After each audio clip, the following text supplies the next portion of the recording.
A tradition of saving a baby tooth for the tooth fairy is being challenged these days. More and more studies suggest baby and wisdom teeth should be banked for future health needs. CBS 2's Dorothy Tucker reports on a growing gamble parents are taking to save their children's lives. This is the best thing I could have ever done for my daughter. Adita Gromadowicz is saving her daughter's baby teeth, not for the tooth fairy, but in hopes of saving her life. The last tooth 7-year-old Maya lost was sent to Provia Labs, where the stem cells were extracted, frozen, and stored.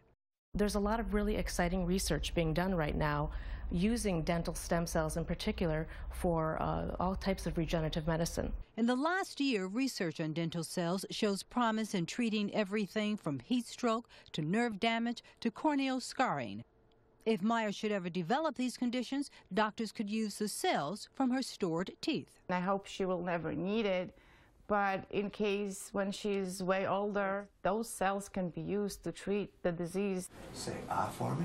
Oral surgeon Dr. Robert Wolf recommends the option for young patients losing baby teeth and older ones having wisdom teeth removed. How many do you need in order to extract the stem cell? Typically, you only need one tooth. The whole purpose and the whole reason this works is that we're able to preserve viable tissue.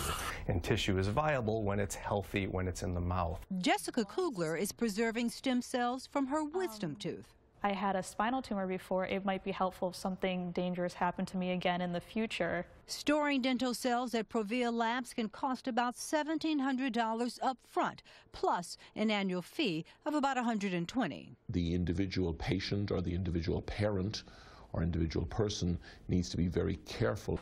Dr. John Cunningham is among the medical experts who acknowledge the potential of stem cells, but question if banking them now is worth it. It's likely that we will have much more effective ways of developing stem cells that may not require tooth stem cells or any other kind of stem cells. You can't put a price on child's health, any person's health. Dorothy Tucker, CBS 2 News. There are at least 8 companies competing for your baby's teeth and your dollars. Well, the Elf on a Shelf holiday tradition takes an